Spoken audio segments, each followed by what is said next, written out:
our oldest granddaughter, she has declared her vocational intent. She is a pirate. And some concerns for the grandparents with that.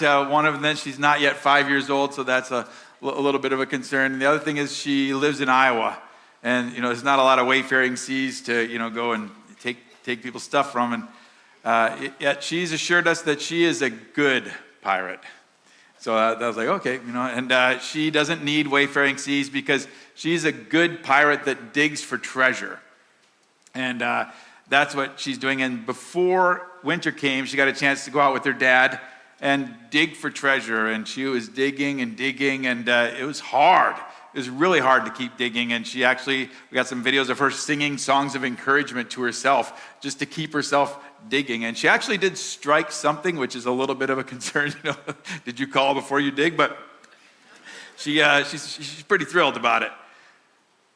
That difficulty of continuing to dig is something that I'd like you to lean into as we look at the life of Isaac, because he's somebody that kept digging. And the treasure that he was digging for was peace. And peace can be really difficult to come by. But Isaac gives us this example that, hey, it's something you got to keep digging for. Isaac gets mentioned in Abraham's story, and he gets mentioned in Jacob's story, but Genesis chapter 26 is about the only chapter he gets to himself. And so if you have your Bibles, turn to Genesis chapter 6, and we'll look at this middle patriarch in these generations. Last week we found him in the land of Gerar, and God had just reaffirmed his blessing, say, don't go down to Egypt, stay here, and I'm going to bless you. And God even upped the blessing from what his father had, and he said, I'm going to give you all these lands. So God expanded the blessing. And it's interesting why he expanded it for Isaac as he's waiting in this place. But Isaac went there, and yet Isaac, he was not perfect, right? He was broken, and he displays some brokenness right here. So Isaac stayed in Gerar, and when the men of that place asked him about his wife, he said, she is my sister. Because he was afraid to say, she is my wife, he thought the men of this place might kill me on account of Rebekah because she is beautiful. Now, guys, Valentine's Day is coming up. If you want a way to make your wife, feel beautiful, I wouldn't go around saying she's not my wife, she's my sister. It's not the right move. It was a bad move then, it's a bad move now, but it's not a unique move, right? This is his dad's playbook that Isaac's playing out of. This story is almost a repeat. Like there's some differences, but if you go to Genesis chapter 20, you see that Abraham lived in the same area. This is actually Abraham's second time to play this, dumb deal, is he did it down in Egypt, and now he's in Gerar, and he does it again for the same reasons. And the king of Gerar, who's also called Abimelech is kind of a title name. Abi would be my father. Melech would be king. So Abimelech is my father is king. So it's not necessarily the name of these people. It might be their name, but it might just be like that's what we call the person that's the king of Gerar. Anyway, in Abraham's case, he actually brought Sarah in, Abimelech did, into his household. And he hadn't slept with her yet, and God warns him in a dream, like, hey, something bad's going to happen to you because you got this man's wife in your house. I was like, what? Something bad's going to happen to me? He's the one telling me that she's his sister, and so he rebukes Abraham, but he blesses him. Similar thing happens here. And why is Isaac doing this? Because he's afraid. I think that's very important for us to pay attention to, because I sense fear sometimes in the people of the church, fear of the world. Like the people in the world, like, oh, we got to be afraid of those people because maybe they're so sinful that they're going to infect us, or they're so brutal that they're going to oppress us. And sometimes the people in the world are more compassionate, more moral, more desirous of justice than the people in the church. And that's certainly the case with Isaac here as he tries this scheme to protect himself out of fear. And we're not going to deny that our wife is our wife. We're not going to say she's our sister because that's not our fear, but we might deny that we really are closely associated with Jesus Christ. We might play that relationship down. We might play the relationship down that we're brothers and sisters with the other people that are associated with Jesus Christ. We might kind of keep that on the low because people might not appreciate that. They might go against that. And if we do keep that on the low, how are they ever going to know the hope that they can have in Jesus Christ? And who do we think we are as if we're not just as broken as anybody else now, or more so, because this brokenness has moved through generations. And so Isaac's got this idea about these people that is wrong. He's proven that it's wrong. When Isaac had been there a long time, Abimelech, king of the Philistines, looked down from a window and saw Isaac caressing his wife Rebekah. It's an interesting word study on caressing here. The word that's translated caressing is the same root as Isaac's name. And Hebrew has 3 letters, 3 consonants make a root of a word. And so the root is laughter. That's Isaac's name, laughter. And this has the root of laughter, and it's got another letter added onto it that could mean like making sport, I think is the King James Version, to toy with. There's obviously innuendo here. This is something that Isaac is doing with Rebekah that you do not do with your sister. That's what's clear to Abimelech, like, whoa. And so he sees this and immediately he summons Isaac. Now, if Isaac was afraid before, Isaac should really be afraid now because now the king is summoning him. And like, this is something, you go, you don't get to stay behind. Isaac was summoned by Abimelech, and Abimelech said, she is really your wife. Like, who are you trying to kid here? Why did you say she is my sister? And Isaac answered him, because I thought I might lose my life on account of her. Then Abimelech said, what is this you have done to us? One of the men might well have slept with your wife, and you would have brought guilt upon us. Again, like Isaac's thinking like, these people have no fear of God. He's like, what? What kind of person are you that you'd say something stupid like that? So Abimelech gave orders to all the people, anyone who harms this man or his wife shall surely be put to death. It's like, yeah, we just don't do that kind of thing here in Gerar. The people of the land are more God-fearing and moral than Isaac himself. And sometimes, that's what we see. Why is that? Because there's this pattern of brokenness in our lives. Brokenness moves through generations. And it was in Abraham, and it's in Isaac, and it continues on in Jacob and in Esau, and just on and on and on. Exodus chapter 34, 6-7. This is generations later when Moses, he's been leading the people, and he's kind of like ready to give up on these people. Just like, God, just show me yourself. This is so hard working with these broken people. And the Lord passes in front of Moses, and he makes this declaration about his identity. Moses only gets to see his backside, but he hears this from the Lord, or Yahweh, Yahweh, his name. The compassionate and gracious God, slow to anger, abounding in love and faithfulness, maintaining love to thousands and forgiving wickedness, rebellion, and sin. Some translations would have maintaining love to thousands of generations, or to the 1,000th generation. Yet he does not leave the guilty unpunished. He punishes the children and their children for the sin of the parents to the 3rd and 4th generation. And just that last little part, a huge part, promise in the beginning, but that last little part is kind of a concern. Like, whoa, what's up with this? It's like sin has a consequence.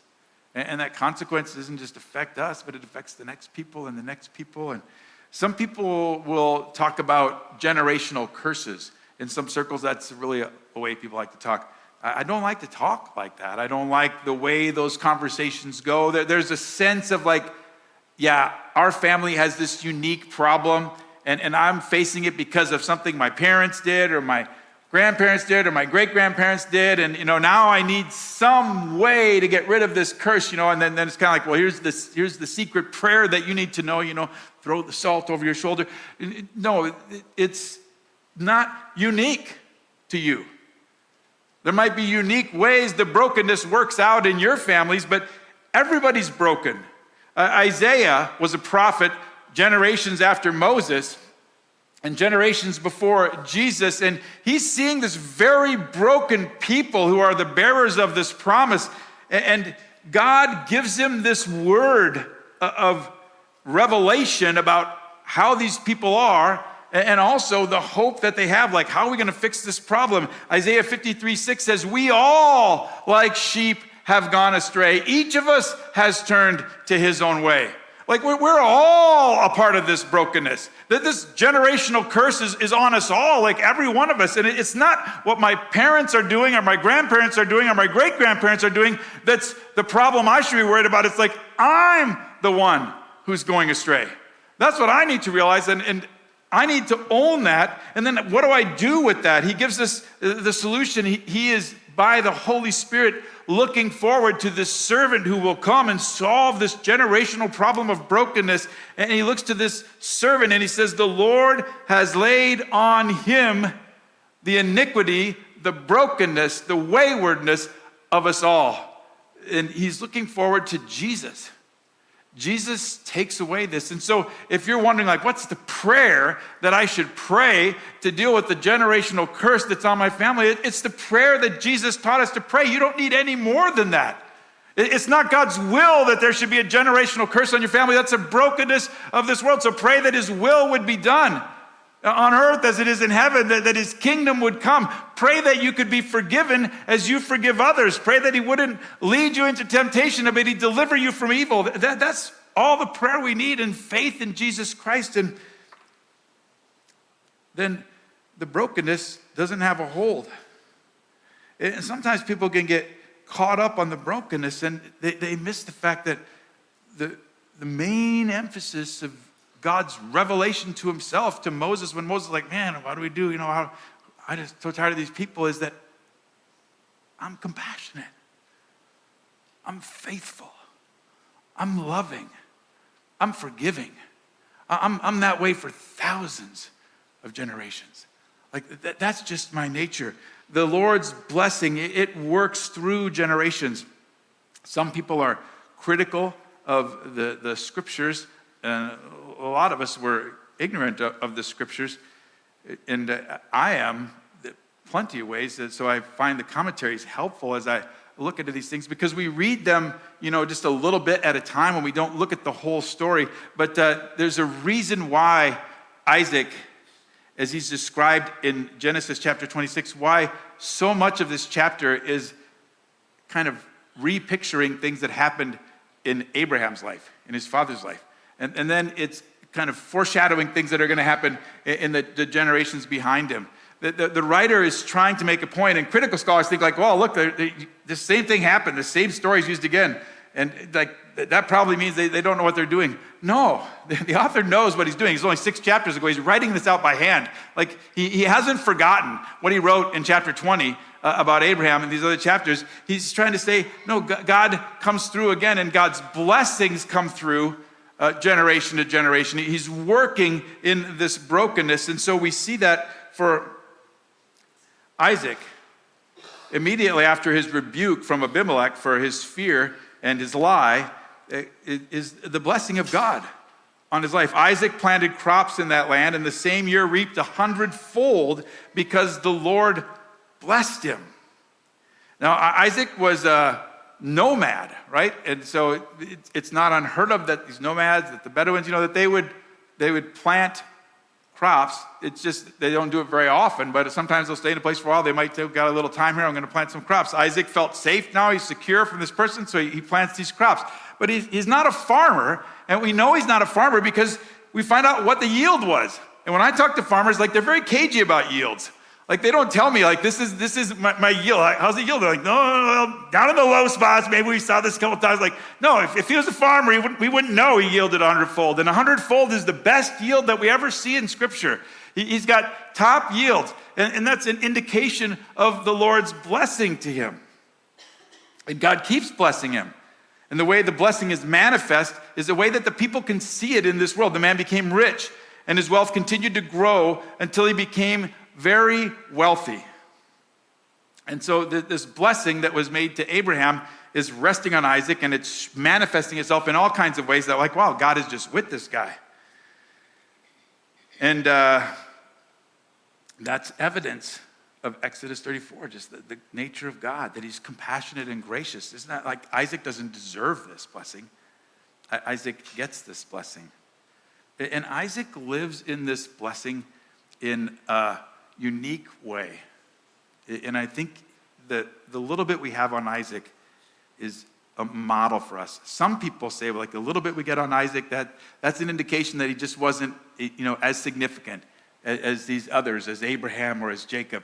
I think he wasn't as broken, is why we just don't have as much written on him. But the blessing expands for Isaac, and there's just a model that we have in this short chapter that I think like, wow, we need to lean into that, especially as the church in this culture. It's all about like, get yours, take it, go after it. Like we need to hear what Isaac lived like under this blessing. He had so many flocks and herds and servants that the Philistines envied him.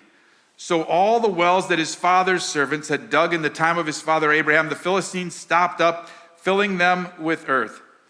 Okay, so they know these are his wells. Why are they his wells? Because his father dug them. His father named them. And so like they know like he's got ownership over these super valuable assets, these wells. He's got the water rights to this, but they're filling him in.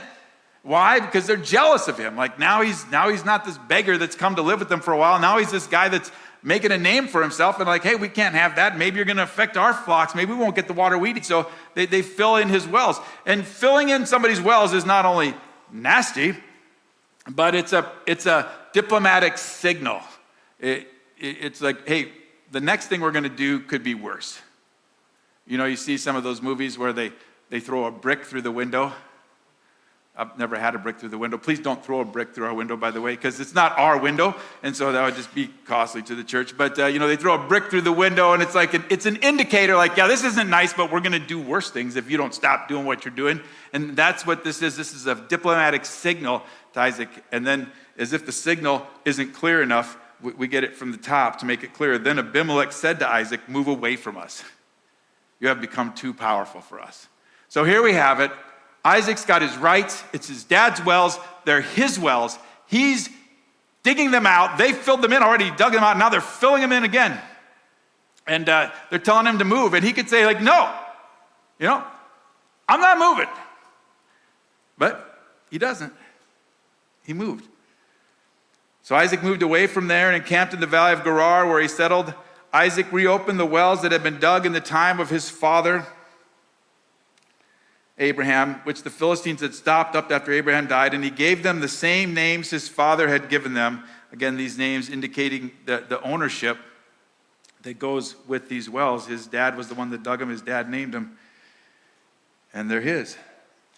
Isaac's servants dug in the valley and discovered a well of fresh water there. Now, this digging of wells is something that only wealthy people could even afford to do. Sometimes towns might go after a well themselves, but this was a big deal. It's like water is very hard to come by. It's very hard work to dig this well. And so he's got these guys digging, and they get water.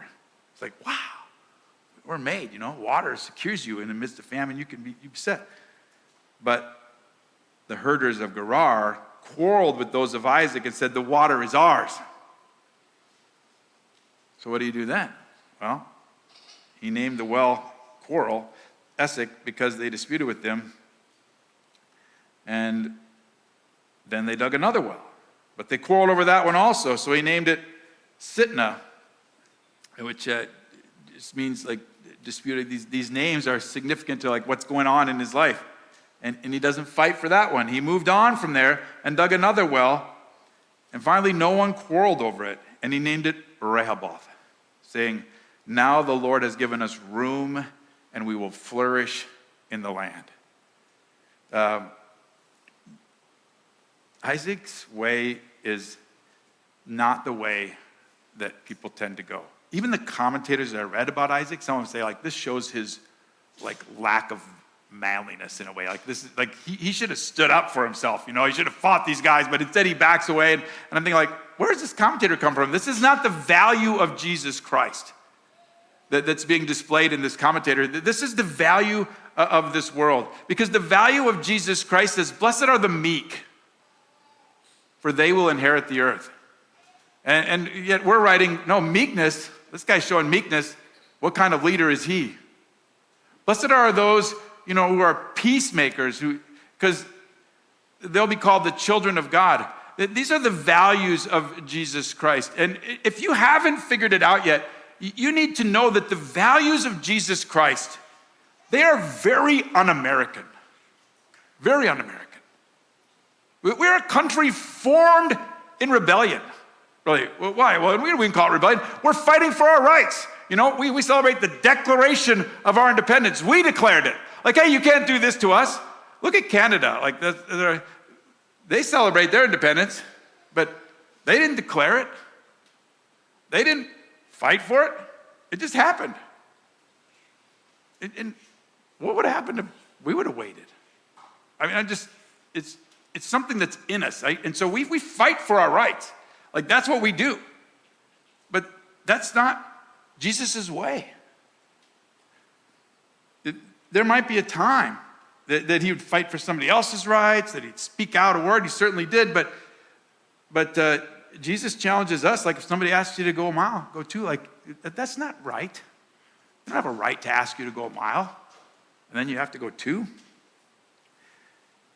This is challenging stuff, but the Lord blesses the meek. So Isaac doesn't fight back, which could have been the end of him, could have been the end of these people.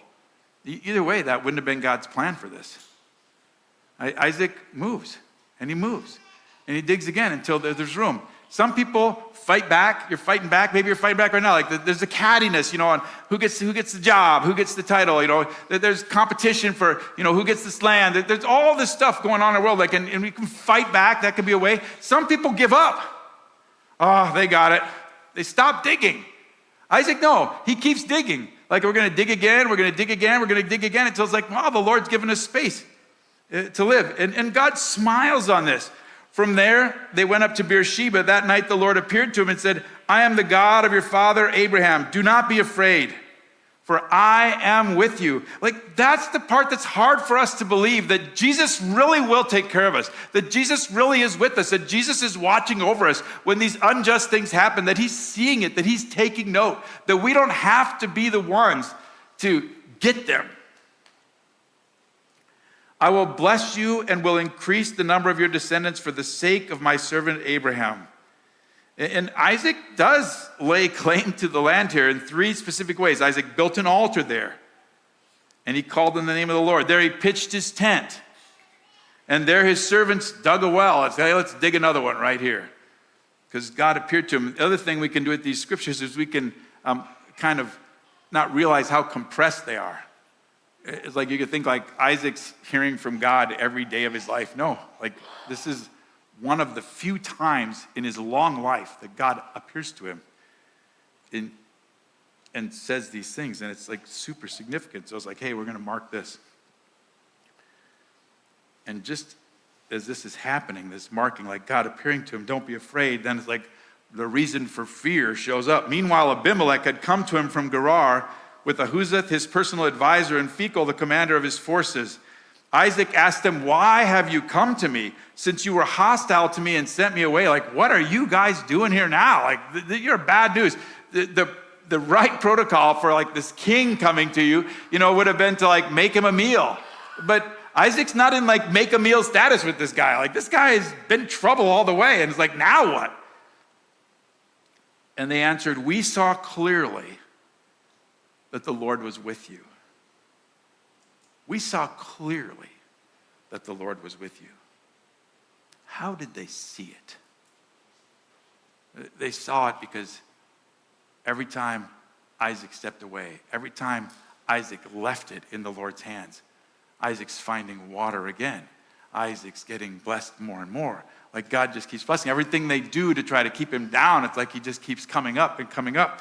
They see it. How are people going to see that Jesus Christ is with us? If we're not living like Jesus Christ, if they don't see us living like Jesus Christ and see Jesus Christ taking care of us. And so now the tables are turned. Who's suing for peace now? There ought to be a sworn agreement between us and you. Let us make a treaty with you. Like, let us do this. Like, we don't want you against us. That you will do us no harm, just as we did not harm you, but always treated you well and sent you away peacefully. And now you are blessed by the Lord. There's a lot of spin that goes on, in our politics. And this is spin in politics right here. And you might be like firmly entrenched in one side and seeing the spin of the other and listening to the spinners spin the other side, or you might be on the other side listening to these spinners, or maybe you're kind of in the middle. You see everybody's just spinning this stuff. It's not new. Like this is a spin here. Like, hey, we sent you away peacefully. Yeah, like right before you were going to kill me, you plugged all my wells. But Isaac forgives them. Isaac goes for peace. Isaac then made a feast for them, and they ate and drank. Early the next morning, the men swore an oath to each other. Then Isaac sent them on their way, and they went away peacefully. And it's right at that moment that his men come to him and say, hey, that well we've been digging, we found water. And I think it's just very much an indicator that God is watching over him. God had that water ready for them to find at the very moment that these people came, and that Isaac lived the life of peace, like, hey, yeah, I'll swear this with you.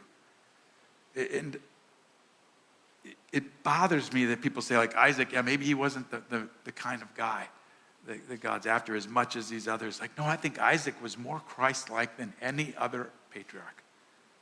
And maybe you're a person that you don't like. I don't know if I'm ever going to get noticed. I don't know if people are going to pay attention to me. I'm never going to be the boss. People are pushing me. It's like, just wait. Trust in the Lord. He's got you covered. When the Lord takes pleasure in anyone's ways, he causes their enemies to make peace with them. That's Proverbs 16:7. The life of Isaac, the lessons of Isaac, they echo through Scripture. Psalm 37, we're in the midst of a political year. Everybody can get pretty worked up on this stuff. Like, I've heard election after election, like, if this person gets elected, like, we're doomed. And you hear it from both sides. It's like, and we're still here talking. Like, let's replay the videos, people. We'll be okay. Okay? God's got this. And so we don't have to be freaking out. Trust in the Lord and do good. Psalm 37. You should just meditate on this psalm. Be still before the Lord and wait patiently for him. Do not fret when people succeed in their ways, when they carry out their wicked schemes. Just like rest in it.